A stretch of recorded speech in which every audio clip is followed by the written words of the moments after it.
Depends on how it's done. Most time they dig steps in it, because, yeah.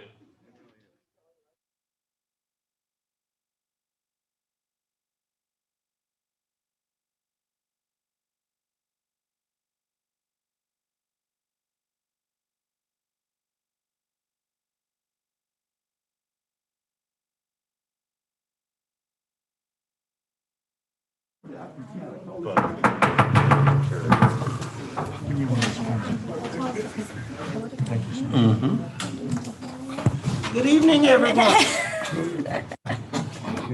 We're glad to have you here with us this afternoon. And with that, we will stand, please, for a moment of silence, and then we will do the pledge of allegiance to the flag.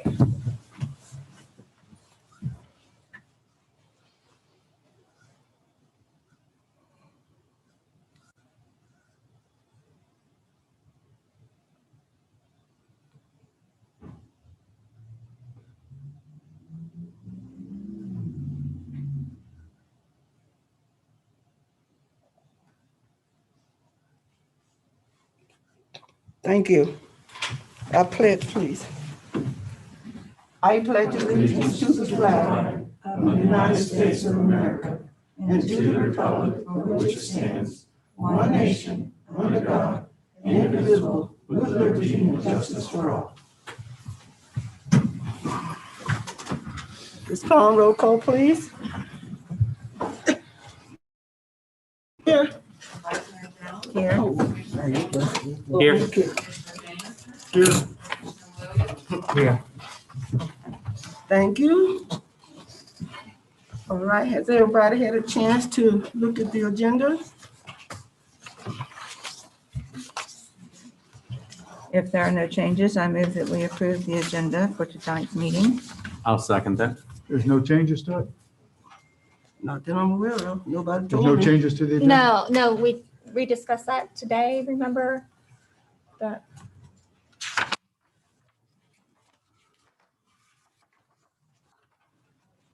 Okay, where am I? All right. yeah. Okay, it has been properly moved and second that the agenda be approved as printed. All those in favor respond by aye, please. Aye. All those opposed, same sign. Motion carries 5-0. Our next item is approval of our minutes, please. I move that we approve the minutes for March 11th, 2021. Second. It has been properly moved and second that our minutes for March the 11th, 2021 be approved. All those in favor respond with aye, please. Aye. Those opposed, same sign, please. All right, motion carries 5-0. Can I ask a question real quick? Item 6 is still on the agenda. Oh, well, we have to have it so that we can push it, and it was going to be the second meeting Yeah, in, but we have to revise the agenda. That's why I asked. We have to revise the agenda. We're going to table this one, yes, item 6. Right. right. So we're going to need to amend the, We need to keep this till the So, second meeting in April. We're going to table this to the April, so when, either now, you can do it now and Okay, do it when table it's- it, or you can do do it when it comes up and table Okay. it to a date. My mistake. Not a problem.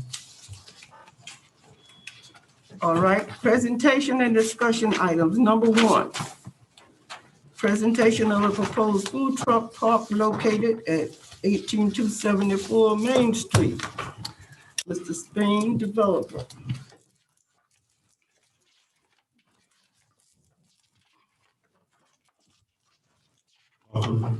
Thank you. I am going to take my mask off so you can hear me.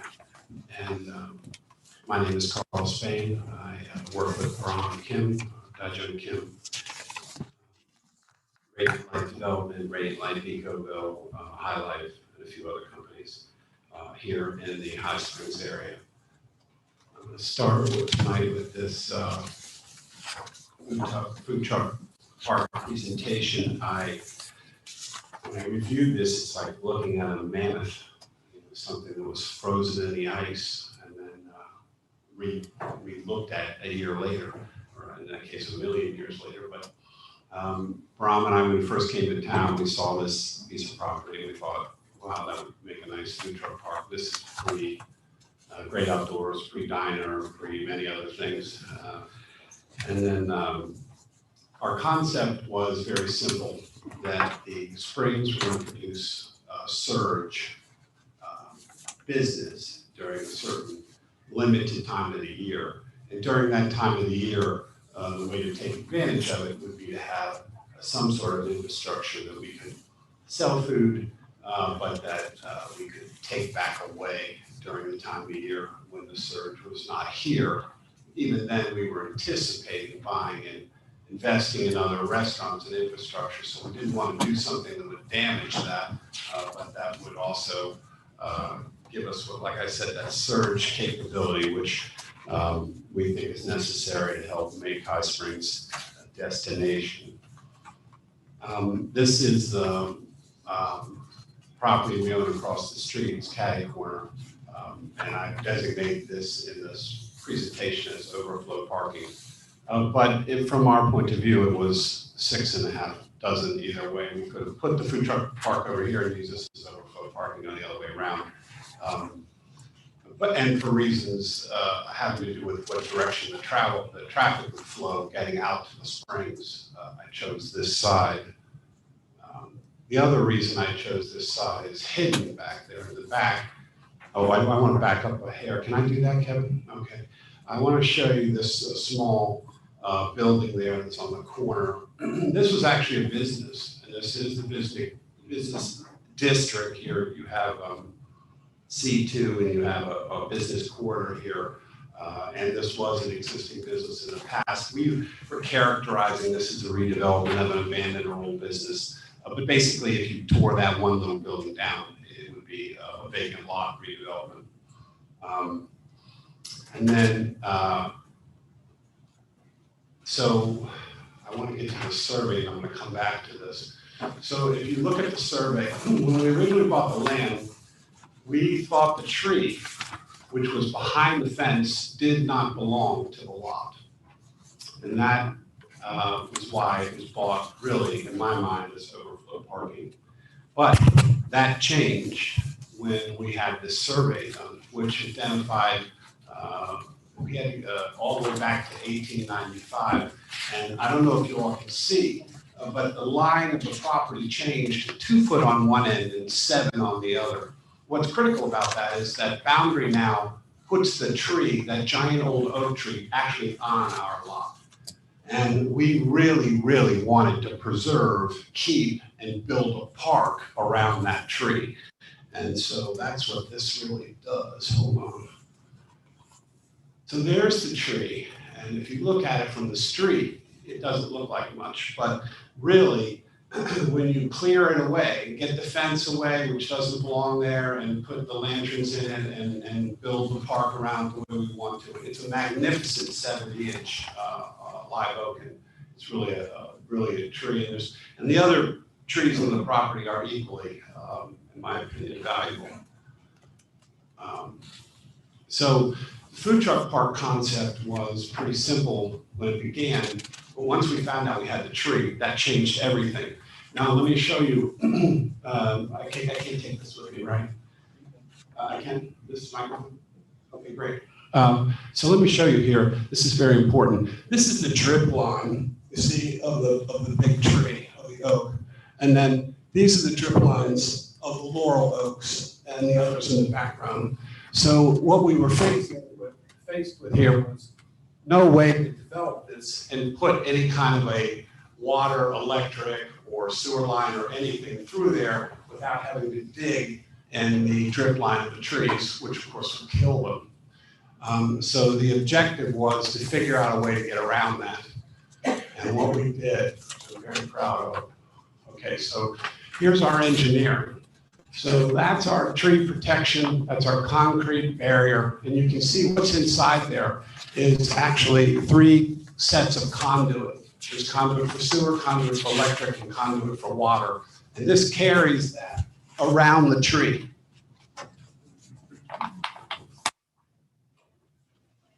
So we come to the tank in the back, it's pumped up and through, and then it comes out to the sewer here. So this entire part of the property is protected. None of the tree roots are cut, anything like that, and we can put the trucks in, have the sewer and electric and water for them, but bring it around the tree and preserve it and basically turn that into a park. Now, in order to do that, in order to not have parking out here, I needed to get the sewer, the stormwater management somehow out of the center way. And that's why we put that storm chamber there underneath the parking lot. So these are the same type of pavers that you see that we used at the diner with the 40% porosity. And then we put the storm chamber underneath, and we bring the sewage and the electric around, and we make a nice, beautiful little park. Just like the one behind the kiosk. You got the shrubbery and the fencing, and there's actual seats. And then, of course, during the non-part of the year, when the surge is not here, there'll be nothing there except the park. We'll just take the trees out. And it's served by bathrooms, of course, which we build into that building there in the front. And so the trucks pull in. They serve food only during that one time of year, so they're not competing with our permanent businesses, but they are adding to the attractiveness of our town on those surge nights. And of course, environmentally, it's a very good solution with that 40% porosity brick and the storm chambers. It'll make a lovely little park. As far as the business model goes, we had a program written in California, and what it does is you carry it on your phone, and it's an app, and it will have the menu for those trucks, and you just click on there, and you order what you want, and then it'll tell you that it's ordered, that it's been received, or when it's ready, and the screens on the trucks match, so they have the same thing on them. And the reason we want to do this, obviously, is the people in the trucks then do not have to have a person hired to sell the food. This makes a tremendous difference. This is a big problem in their business model. That would require 4 employees to take money. That's not necessary. We can have one person bringing the receipts, doing all that, managing the bathroom, or 2, and serving all those trucks at the same time. And in that case, we act more like a landlord. We take a cut of that. And also that means we can change out the trucks when they aren't meeting our health or sales standards or whatever. And also because, again, we bring them in seasonally, we contract with them for the time period they're here, and then they're back out. If we have a problem with that model, we could actually put our own trucks there. But I anticipate the competition for these spaces to be high and the quality of the trucks to be very high as well. And so this is like a puzzle piece, part of what we see is eventually happening in downtown Hot Springs. Did I turn this off? Okay. The idea being that during certain times of the year, we can bring in a high number of people. We're already attracting a high number of people. It's a destination here, but there's so many that come to the Springs and that want to enjoy this town.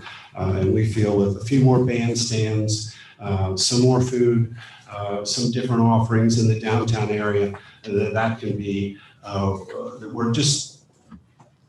on the verge of putting something like that together, which could, of course, benefit every business in this area very dramatically. I'm sorry, I got pretty far off the food truck topic. I apologize for being in a hurry tonight. I'm dating a woman named Casey Glandon. It's her birthday party tonight, so I have to get over there as soon as I'm done here. You have any questions for me? Well, we want to keep you here a while. Absolutely, you should never have said that. I didn't hear you. We want to keep you here for a while. If you could write everything out that you just said and give it to me before you leave. Well, actually, I have all this written down. I know. If anyone would like to meet with me and talk about what our whole plan for the region is, we certainly are. It's all public record and stuff we share. I talked about this when I was up in Gilchrist County. We applied for an RV park up there. I think that there's a lot of animosity towards Ginny Springs up there. They feel like that they're taking advantage of the situation and not sharing the wealth, and that those people are sort of creating an environmental problem there. I think that there's a lot of people coming here, and we just need to have more infrastructure to serve them. If we had restaurants and hospitality and other things here, and brought them here on Friday and Saturday nights, the whole business community would benefit dramatically. And you guys have bones between the Priest Theater, the restaurants, and all that tourism that is already naturally coming here. The bones to build this are right there, in my opinion. Mayor? May I speak to it? Absolutely. Oh, okay. Got a few questions. You say it benefits the brick and mortar. Can you explain that to me? Sure. So let's say you have a town that has one or two decent restaurants in it. And then that town is not necessarily a destination. This is something that as landlords we used to deal with 20 or 30 years ago. We had restaurants would come in and they'd say, I'll lease from you, but I don't want you to lease to any other restaurant. And as landlords, we used to have to live with that all the time. And then 25 years ago, the restaurant people figured it out. They're like, uh-oh, if 3 or 4 restaurants congregate together and are a destination, people will travel to that region, that area, that strip center, that part of town to walk around, to eat, and it helps the fact that they're there together is no longer a detriment to their business model, it actually helps them. Now, in this case, in the case of High Springs, I think that's especially true, that you have brick and mortar here that does well. But what happens when an extra couple hundred people come to town? Are people going to wait 3 hours online at the diner to great outdoors? They're probably not, or the experience isn't going to be what they want. But on a Friday and Saturday night, if there's street art performers walking around and there's 4 or 5 food trucks at different locations and 3 or 4 different bandstands, and we have search capability, then all those people wandering around have money burning in their pocket. You could pay the health costs for the entire state of Florida what the tourists leave here every year. People save up all year long, they come here and they want to spend that money. We just have to give them a way to do it. And they'll do it and make this town very wealthy. And we don't have to struggle for that money 12 months of the year. We can take in that surge capacity, all do very well, and then calm back down again and get ready for the next season. And it's done in many, many towns. What's needed is a beach or an island or some amazing attraction like the Springs that 1 million people want to come to. It happens to be here and happening. It's just that the actual translation of that into what I think could be done here. And I'm not blaming the town. I'm not saying that they didn't do anything they shouldn't have done or that I'm just saying that it's a natural resource, it's available, and if the town were to take advantage of it, it would be healthier financially. It's much easier for a town to do well financially when you have a source of revenue that's coming in from a different area, and they're leaving that money there, and they're coming every year and doing that again. And that helps the pocketbook of every business person in that town except for the ones that are purposely attempting not to take advantage of that for some reason. I wasn't through. I understand you have the great outdoors, so you have that encompassed. Are you not able to understand me? Sorry, I apologize. I have bad hearing. I'm warning you in it's fine. advance. I'm deaf and blind. The great outdoors is not an issue. The Priest Theater won't be an issue either as far as someone else owning it, as far as we haven't determined that yet, but that's up in the air. We do have some smaller restaurants though, that concerns me. And have you checked with the smaller restaurants to see how they, I mean, you're telling us that it benefits everyone. So I haven't talked with anyone to see if it's going to benefit them. Have you? I have. I've been meeting with the business people in this town. I know a great many of them. And I feel like I have a strong friendship with a great many of them. And I feel like I have a kinship on this topic with a great many of them. I haven't taken it to a vote. I haven't had a formal discussion with them about it. I know some of them, one in particular has come to me and was concerned. I honestly feel, particularly in his case, that his business would be dramatically benefited by what I was thinking about doing. And I would definitely will make an effort to spend time explaining it and also listening. You know, something like this is dependent upon the input of the people in the town. They need to believe in it and care about it and want to do it as well. Right. I really firmly believe that. And what I've found everywhere I've gone and everyone I've talked to is wide acceptance. People like the idea of making the town better and more prosperous and are there people that don't fully understand what we're doing or yes, and that could be a matter of PR. But I have to be candid, when we first arrived in town, the situations we were operating under were very, very unusual. There was no planning board. They were closed for a significant period of time while we were putting this together. The government itself wasn't meeting. A lot of things, we proceeded in many cases in the dark without guidance from land use. This is a perfect example. This particular plan you have in front of you.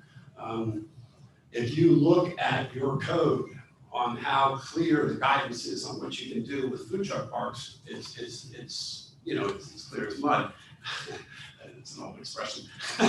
We've been through the food truck issue a year and a half ago or so. So right. we're somewhat familiar with that. Right. So I'm trying to feel my way and find out what the city would like to do. And in all cases, as a developer, my philosophy is that it's 10 times easier to figure out what the comprehensive plan, the future land use management, the stormwater management, the sewer system, the water, what your concurrency will support, and then work with you on that. That is what I believe in doing.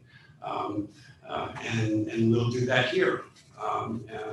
With every piece of ground and every project, we're very, very careful. If you look at this, the engineering we put into it was monstrous, considering the size of the piece of ground and everything else. We're very, very careful. In fact, I'm a great admirer of the law. Your water laws, which force people to keep the water on the property. For example, in this particular presentation, have I lost it? Okay. I want to show you what we did here with these storm chambers. They're very expensive, but we keep every drop of water on site. And I believe that the future of the health of the state depends on them continuing to do this. I like the zoning and land use rules, directive, the direction it's going in down here. Now, there are many, many businesses that are obviously not operating to the new standards. That I'm not even upset about that. I think that if you look down the road 50 years, this will work. You know what I mean? Like, I was the president of the chamber in Germantown, Maryland, when I was 25 years old. And I got the advantage of putting the entire city through the master plan process in Montgomery County, Maryland. And a lot of the things that we did there, at the time, I was like, wow, what's this going to look like in 25 years? You know, you don't know. Well, I've got the advantage now. It's all happened. I've been able to go back and look, and I've been able to see that when you do good land use planning, good comprehensive planning, good future land use management, you don't see a result right away. Right as soon as you start doing it, the town doesn't change overnight. But when you come back 10 or 15 years later and you put businesses in the business corridor that bring business into town and that help the other businesses, everybody's healthier and happier. And I believe this, for example, is a redevelopment of an old existing business. This is just, what's the right word for it?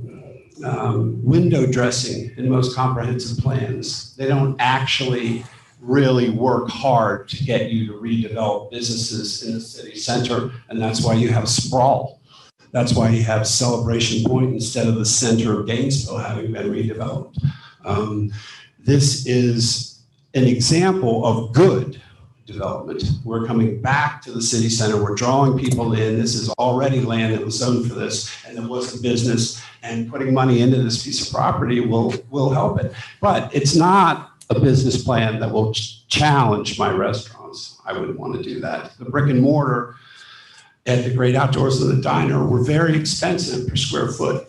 Mm-hmm. Frankly, if this took enough business away from them that they were failing, we would close it down, obviously. And we would not allow business to hurt our own brick and mortar. Your own, but what about others? Well, I think this is proof that I believe what I'm saying, that benefits all of them.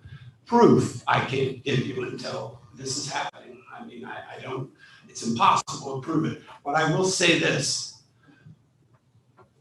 We are taking the risk. We put our own money into the brick and mortar in advance. We have as much to lose in this city if we're wrong about this as anybody else does, if not more. I understand that, but you do, but the smaller businesses have as much to lose in their own way as you do in your big way, is what I'm looking at. Well, I assure you it's worse to lose 2 million than 100,000. I'm sorry, say that again? It's worse to lose 2 million than 100,000. It's my point. It'd be a relative point.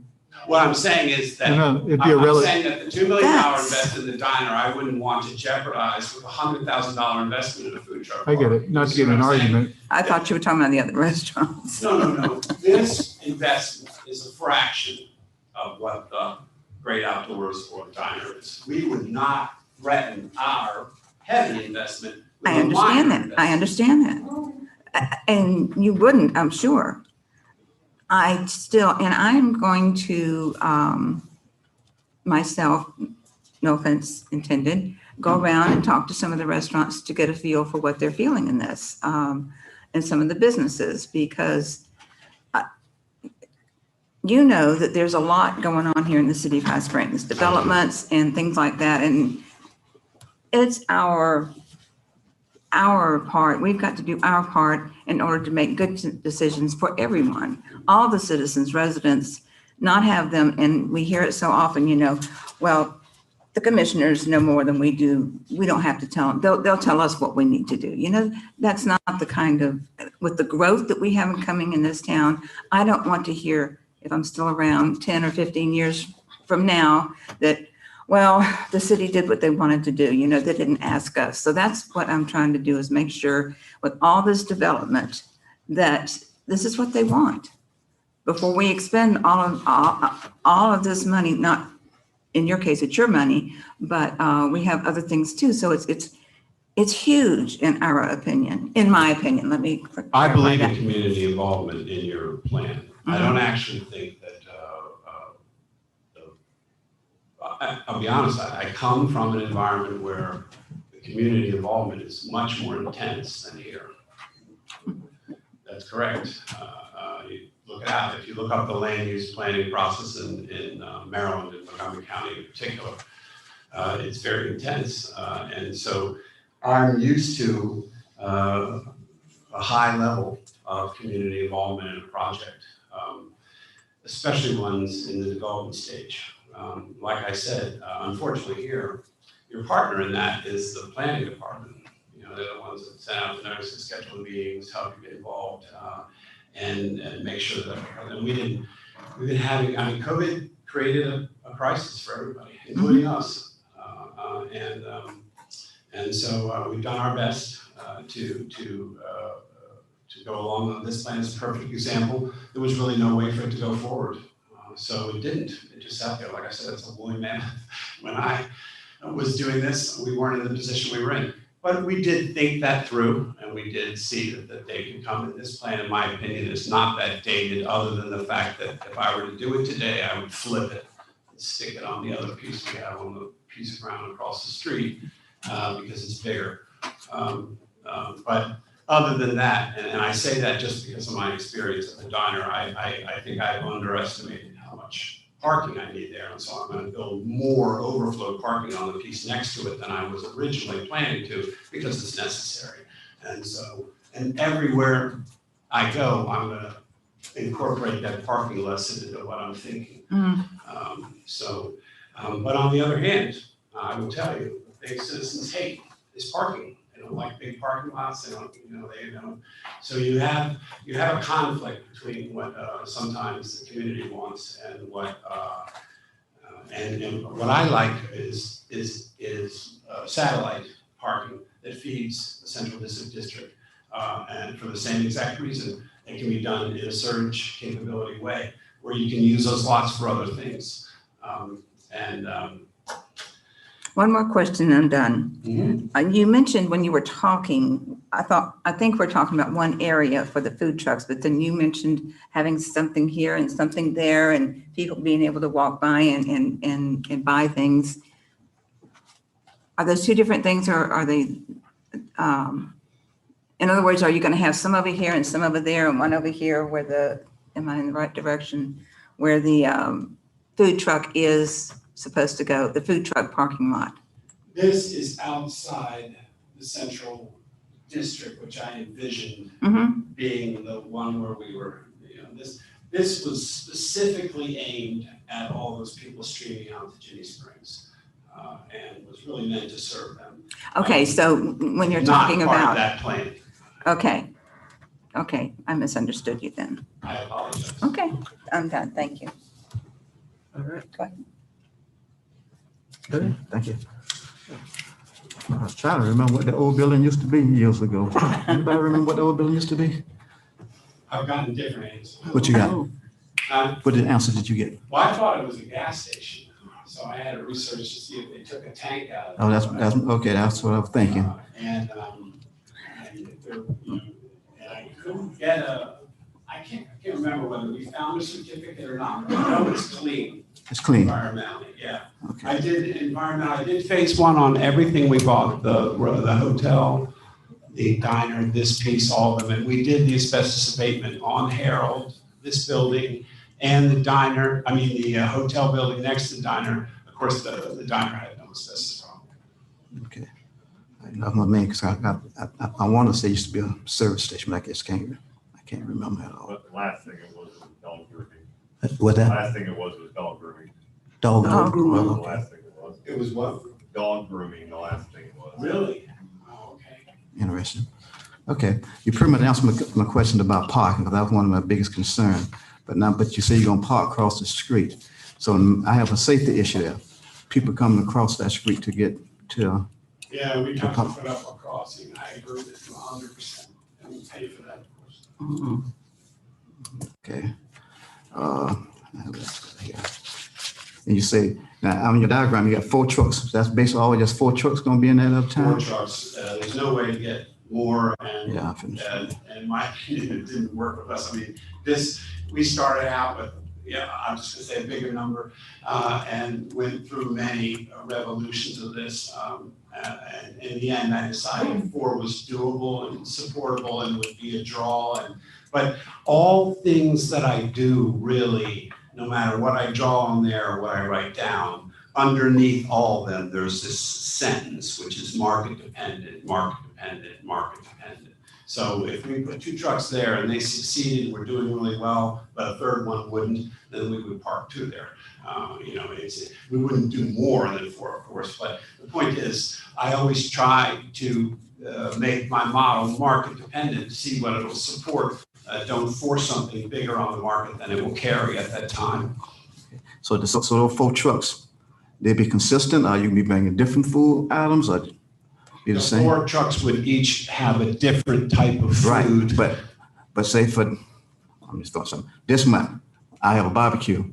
Then somebody else might come in with seafood. Are you going to change them up, or are they going to be the same food trucks all the time? Well, our plan was that we would sign them up for 60 or 90-day periods when they were initially coming in. Now, if a truck had been with us the year before and been highly successful, been one of our top 2 sellers, then we would sign them for the whole season. But the idea would be to sort of work them until we figured out which ones were really popular and reliable and did the best job there, and then they would get the longer and longer and preferred lease positions in the coming year.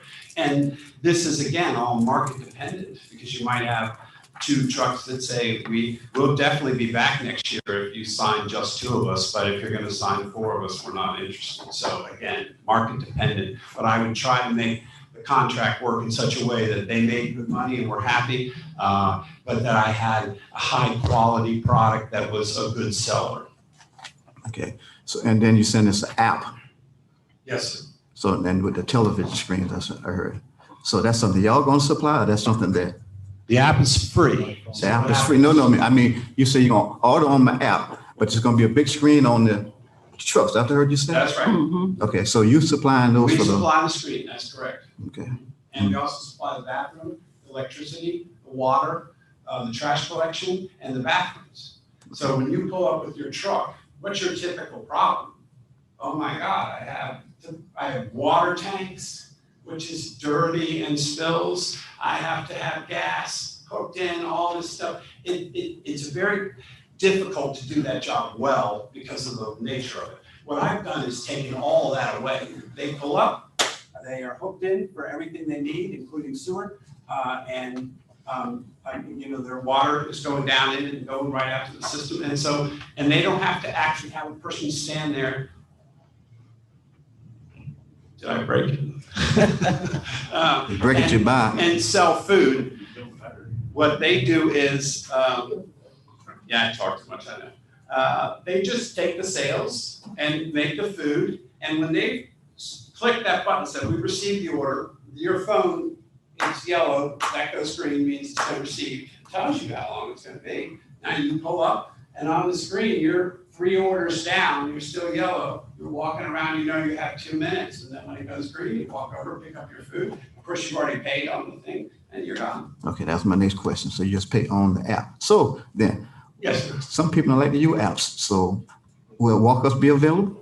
And the reason that I'm rehabbing the building and putting the bathrooms in there, and we're also going to sell kombucha there, which is a product we make. We own a company in Gainesville called Wellspring Kombucha. And we also own a company in Jacksonville that makes coffee. So I want to sell the coffee and the kombucha there in that little front area. But the good thing about that is you pull in, you come up, you pay for it. You don't have to even have it on your phone or know that exists. And you can still shop there and buy food and participate. Even with the food trucks, you still can? 100%, yes. Okay. All right. One more question here. So it's going to be a seasonal thing? Yes, sir. Exactly the plan. Okay. So that's going to be 5 days a week during the season, or just on the weekend? I was thinking Thursday, Friday, Saturday, and Sunday during the season. But it might be Wednesday, Thursday, Friday, Saturday, Sunday. I'm not sure. 4 or 5, somewhere in there. Okay. And what's your times? What time? I don't know. You don't know yet. I won't. I don't even know what time the diner's open to tonight. Uh-oh. That's Mike Smith's job. I expect him to figure it out. Okay. And so I'm assuming that all this and what the trucks and all that's going to be, that's green, and no asphalt. I'm not asphalt. Yeah, asphalt or concrete. It's just, it's going to be a natural site. Underneath the trucks. Yeah. I don't know what Gary put on the plan. I think it's grass. I all we've got under there is like little, like just a little run for the tires. Because we want to keep it park-like as much as possible. This was a huge impervious surface struggle. This was all about not getting to our number on this stormwater management. And he finally got there. He said, I'm there. And he says, I want to buy another program, a computer program, to run this the other way. And I said, well, you're there right now, right? We're there. He says, yes. I said, if we buy the program, you run it, and we fail, where are we? Because, well, then we fail. I'm like, all right. So it goes against all common sense, but I bought the program and he ran. And so we've run 100 years of storms here, out to 96 hours, all kinds of crazy stuff. And it meets the stormwater management standard all the way out, even with this crazy program. So Gary Downsman, by the way, I just want to say, I want to put on the record what a wonderful engineer he is. What a pleasure it's been working for him down here, and what a really amazing man he is. And in fact, all the professionals I've worked with down here in Florida, I have the highest regard for. Thank you. That's all I have for now. It intrigues me. It's very near my house, so I'm very familiar with the land and the piece of property. I like the fact that it'd be, increasing our tax base with something that's already designated as a commercial business, and that you're going to try and keep the little property. There's a lot of positive to this. Question about alcohol. If you're not planning on selling it, and we don't need an answer right now because I don't know the answer, but let's say someone wants to eat there, can they go next door and buy a 6-pack and walk over there and consume that with their food truck on the property? Or could they take alcohol out of a cooler in their car and have it while they're eating their food if you're not selling alcohol? Not the way that I have this. Okay, I'm curious on how that might work. We weren't planning on applying for an alcohol license here because of the nature of this business model. In other words, if I'm leasing that space to a truck, that's different than if I own the restaurant and I'm responsible for the stock and every other thing. And Ron and I are fingerprinted. We go through that whole process. I don't really want to do that for someone whose taco truck I'm renting to, and maybe there's a problem with others. So in all likelihood, this would be a site we would not ask for an alcohol license. Okay, but would people be able to bring their own? I can't hear you. Could people bring their own? So again, you don't have to answer it. Yeah, but as we go forward, to be honest to that question. Okay. And I haven't researched it. My feeling is that the rules right now, as they're written, would say no, probably. Now, do I see a day when there's a downtown district where you guys allow some carry between businesses? I think that's a wonderful idea. But I would, even then, I would say this property would be outside that zone. Okay. I like the fact you're not going to allow them to run generators. That'd be a requirement, I assume, to hook up to the electric. In your drawings, you've got like a 6-foot fence between the residences that are behind it and this park. Maybe look with city staff as you're going forward at something a little taller, so there's a little more buffer between those residents versus something you can easily look over. But I'm a developer. I'm a reed in the wind on fences. So when the community says we want an 8-foot fence, I'm afraid for fences. When the community wants 4-foot fences, I'm for 4-foot fences. Fences don't really, in my opinion, unless you erect them in front of the business, affect its viability one way or another. And I don't really, if the community wanted more buffer, higher fence, we would certainly build it. I think something to look at. But my number one thing was walking around that property. The street behind it is 237th, and that's an alternative to Main. And it's 22 foot wide, and two-way traffic goes by there all the time. And then on the other side, 183rd, the other side of the block, that street's 20 foot wide. Your property with the 24-foot driveway that goes out, there's a concrete ribbon there that's only 15 foot wide. Correct. And not only do I think there would need to be some kind of handling of parking, but that's not wide enough for vehicles to go by each other and that type of thing if they were parking in your lot. So I think that the width and condition of that street needs to be looked at. because there would be a lot of traffic, especially if your intention is to go out to Ginny Springs. A lot of it's not going to go back onto Main, it's going to go to 237th. And a lot of people coming there aren't going to try and turn left onto Main off of 340, they're going to take 237th. So even if they're parking across the street, they're then going to have to cross the street. You're going to have that traffic there. Yes, I would say that you have that issue. Almost every commercial building you have in town, that's your main fight, is that you've got roads that are close to your businesses without enough parking. And to the degree that we can help you with that, we absolutely want to. Like I said, the diner site, I underestimated, I'm gonna build more parking. I believe parking across the street here would serve this site, Oh, I think it will too. It's just that 15-foot piece of concrete isn't wide enough for 2 cars to pass. Are you talking about? The actual road on 183rd or 182nd, your road is a 15-foot. Well, I can't see what you're pointing at. Yeah, but here's the thing. This piece of ground out in front of it is very wide. Right. There's huge right of way here that you guys have reserved. In fact, the reason this building is actually off of the property is because right of ways have been taken away both directions and have encroached right to the point where this building is actually sitting on the lot line and in fact sticking off of it. The front of it actually goes into the easement for the sidewalk you all built. But originally I thought I would have a lot of parking out here, and I still think people will park out here. I think as many people will park here and walk in as will actually use the parking lot. So I don't think the parking problem is as critical as it is because of that exact situation. But as far as widening that road, if you guys wanted to do that, I certainly wouldn't object. The only problem is that honestly, you guys have a lot of other roads in treatment. We do. I'm just, it's 15 foot wide. Pretty good shape. It is. It's one of the older concrete sections historically in High Springs that goes back to, I want to say, somewhere around World War II or slowly thereafter. But so it's held up. It's in great shape, but it's only 15 foot wide. You know, the new roads we just put in, 183rd on the other side of Main Street there is 22 foot that was put in last year, which is more standard. I never used to ask the question, is there a road there for a piece of property before when I analyzed it, but here I do. No, I get it. So as you go forward and flesh this out, I know there's a potential impact on other businesses in the area. I tend to agree that as scary as it is, it will probably help. But that would remain to be seen. Well, I like I said, I think that scary. I don't know why it would be scary, but Change in a small town is scary sometimes, but I kind of like the idea. So. Okay, good, thank you. Like I said, if we put our toe in the water and it's a problem, we'll take it back out. We're not gonna hurt our own businesses.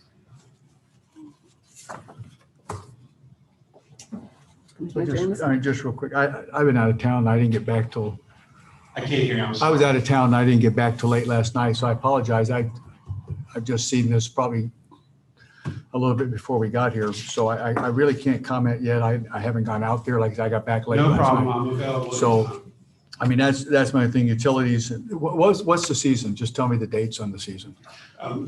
That's exactly what I'm trying to figure out right now. We're going through the financials and looking at everything, and that's the exact question that we want to know is when do the people really arrive and when can we count on that? And I'm getting data on that right now out of other sources like hotels and others. So I don't want to answer that on the record. That's fine. Because I don't want to be wrong in what I tell you, but I am studying that, yes, sir. Okay.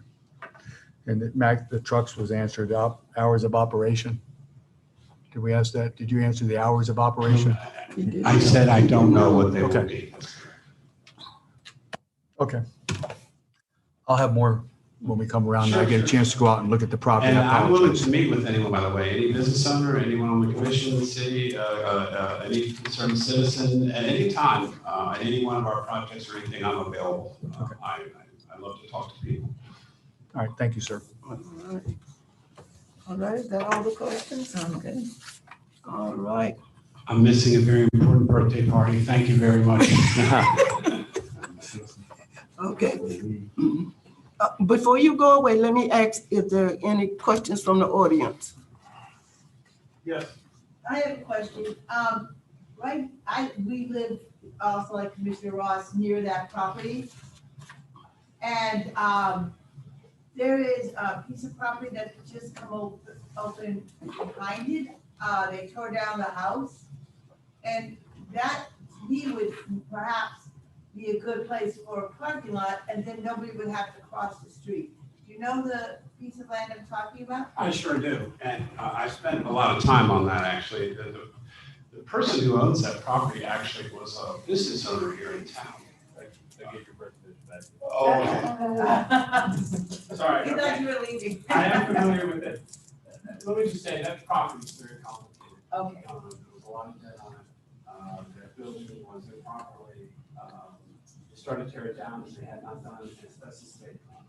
So the city called for that. So there was a lot of controversy around this property. Furthermore, it's zoned residential, and I can't do parking on residential to support commercial business. Without a variance from the city, and I couldn't get their feeling about a variance because they were closed. So I had multiple, but yes, I have looked at that and I will go back at that. And I'm also looking at that gas station next to the diner. So no one will ask me that for one time. So we are working on that, but that's also a very tiny little piece of ground. And then it puts the city in a difficult position. When you ask them to rezone residential ground for parking for commercial businesses, the neighbors tend to say, hey, why do you have a rule that says you can't do that every time someone asks you to go ahead and do a variance? So officially, what cities are supposed to be saying to somebody like me is buy commercial ground and put your parking lot over there. Don't buy residential ground behind it and convert it into commercial property, you know what I mean? And which is precisely what that is. Thank you. So, like I I didn't do anything. said, I try to cooperate with the cities. It's easier. Entitlement to go along with the contracts. Any other questions out there? Okay, Hold on. Wait. Oh, I'm sorry. You said you meet with the business owner in this town and talk to them, right? Yes. I'm one of them, and I'm 27 years in this town. It's the first time I see you. Sam, can you come to the mic? We need to come to the mic. Yeah. Yeah, but it's the first time I saw you and I see you talking about you talk to the business owner and stuff like that, but I don't think so. 2 hours here and first time we talking. So if you want to come to this town and have a business for seasoning, so all year we are struggling to get to the time the people are coming in. And you're gonna come and get that business from us. You know, Attract many more. if you're talking business, no, it's not gonna attract you. We are here and we work with this town for a long time. We have no problem. But someone who has money cannot come and buy the town because you have already few businesses. And you wanna buy mine, somebody comes to buy it and not sell it, now you wanna destroy it. And that's my opinion. Well, I don't think I attempted to buy your business. I'm definitely not attempting to destroy it. All right, everybody stop talking to each other. Talk to our mayor, number one. Number two, there are people that are listening online. So when we don't talk in the microphone, nobody online can hear the discussion that's going on. So I would encourage you two gentlemen to talk about these issues. If you want to talk amongst yourselves, to do exactly that. But if you have a question, ask it through our mayor. And if you want to direct it to the gentleman, then we'll certainly do that. Because you already have a traffic problem in this town. And that intersection for the 340, a lot of traffic is there. And if realistic, you need a traffic light over there. If you're not thinking about that, why you bring more business to do something, having more traffic and making more profit? Staff will look at those type of issues during the site plan review. So, and we'll make sure that everything functions if this is a use that the commission wants to move forward with. Thank you, sir. Okay, thank you. Now, any other questions out there? Kevin, would you check, please? We good? Wait, we're checking. Madam Mayor, if there's anyone on Zoom that would like to speak to this matter, please use the raise your hand function and we'll bring you into the room. Yeah, I am the next to the property, but he never came and talked to me, and he never happened. He says that he talked to the business owner. I never seen him. Could you say your name, please? My name is Vijay Kumar. Okay. We just need it for the record. Thank you, sir. We'll look into it. This is the first time I'm seeing him. Okay, we'll look into it. He says he talked to everybody. I want to know who he talked and who he did. I spoke with you, sir. I did not. You don't recognize me? No, sir. Scott. I'm sorry, sir. Okay. All right, Kevin, Thank you very much, ma'am. Just like we are struggling now, just we want your help to move forward. Thank you. thank you. Madam Mayor, there were no hands on Zoom. Okay. Okay, sir, there's nobody else, so Thank you. we thank you so much for your presentation. Okay. All right. Let's move to item number 2. Presentation of proposed water sewer utility system master plan study. Louis Bryant, Kimberly Horn, and Cora Kelly.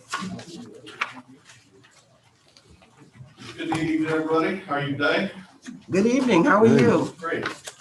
My name is Louis Bryant. This is Kara Elliott. We're with Kimberly Horn Associates. All right. Thank you for inviting us here tonight. We're here to discuss utility system master plan. We have our presentation kind of divided into 2 parts. One is just to talk with you about some of the benefits of master planning, and then we're going to go through some of the elements of utility system master planning. They're general, but we can adjust master plans to specific needs for certain for the city. So this is intended to be an informative presentation. Please ask questions as we go through this, and we'll start off here up as soon as we get a booth up here. It's gonna be a little while, so I might have to